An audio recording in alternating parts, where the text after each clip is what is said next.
Baik, assalamualaikum warahmatullahi wabarakatuh. Hari ini kita akan belajar mengenai laporan teks hasil observasi atau laporan hasil observasi. Saya bacakan terlebih dahulu KD-nya, KD 3.1, yaitu memahami laporan hasil observasi berkaitan dengan bidang pekerjaan yang dipresentasikan dengan lisan dan tulis. Untuk KD 4.1, yaitu menyajikan isi teks laporan hasil observasi berkaitan dengan bidang pekerjaan berdasarkan interpretasi baik secara lisan maupun tulis. Selanjutnya indikator 3.1. Yang pertama yaitu mengidentifikasi isi teks laporan hasil observasi. Yang kedua yaitu menyusun isi teks laporan hasil observasi. Dan yang ketiga yaitu menyimpulkan fungsi teks laporan hasil observasi. Selanjutnya indikator 4.1, yaitu yang pertama menentukan isi teks laporan hasil observasi. Yang kedua yaitu mengedit isi teks laporan hasil observasi. Dan yang ketiga yaitu memodifikasi kesalahan isi teks laporan hasil observasi. Nah, selanjutnya kita masuk ke materi mengenai pengertian laporan hasil observasi. Jadi laporan hasil observasi dapat diartikan sebagai penjabaran umum mengenai suatu yang didasari pada hasil kegiatan observasi. Hasil kegiatan observasi sendiri dapat diartikan sebagai pengumpulan data atau informasi melalui pengamatan langsung. Jadi hasil dari pengumpulan data atau informasi dari pengamatan yang telah kita lalui itu dapat diartikan sebagai laporan hasil observasi. Nah, selanjutnya langkah-langkah observasi. Yang pertama kita harus menentukan tempat atau lokasi yang ingin kita lakukan observasi. Yang kedua yaitu menentukan objek apa yang ingin kita observasi, manusia atau tumbuhan ataupun hewan. Itu. Selanjutnya yang ketiga yaitu menyiapkan data yang diperlukan.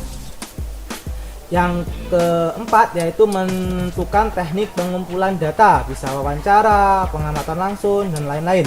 Dan yang terakhir yaitu mencatat hasil observasi. Setelah data siap, kita mencatat hasilnya. Selanjutnya yaitu apa sih fungsi teks laporan hasil observasi itu? Yang pertama yaitu alat pendokumentasian suatu objek atau suatu kegiatan. Jadi setelah kita melakukan observasi, kita dapat dokumentasi dari objek atau suatu yang telah kita lakukan. Dan yang kedua yaitu menjelaskan pengamatan yang dilakukan. Jadi kita dapat penjelasan dari apa yang telah kita amati. Dan yang terakhir yaitu bahan informasi untuk berbagai kepentingan. Nah, selanjutnya yaitu struktur teks laporan hasil observasi. Yang pertama yaitu pernyataan umum. Definisi awal, definisi secara umum mengenai apa yang kita amati. Nah, yang kedua yaitu deskripsi bagian-bagian atau definisi perbagian dari apa yang kita amati. Dan yang terakhir yaitu deskripsi manfaat. Apa sih manfaat dari apa yang kita amati? Itu namanya deskripsi manfaat. Nah, ini ada contoh soal, saya bacakan. Orang Baduy adalah suatu kelompok masyarakat adat subetnis Sunda di wilayah Kabupaten Lebak, Banten. Masyarakat suku Baduy di Banten termasuk salah satu suku yang menerapkan isolasi dari dunia luar. Itulah salah satu keunikan suku Baduy. Dengan demikian, wajar mereka sangat menjaga betul pikukuh atau ajaran mereka, entah berupa kepercayaan, entah kebudayaan. Nah, kutipan teks tersebut termasuk dalam bagian struktur laporan hasil observasi apa? Kita lihat lagi di slide sebelumnya. Nah, struktur tadi ada 3. Yang pertama pernyataan umum, yang kedua deskripsi bagian, dan yang terakhir yaitu deskripsi manfaat.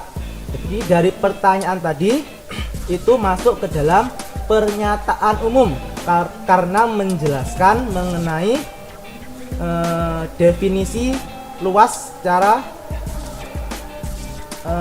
orang Baduy atau masyarakat Baduy itu.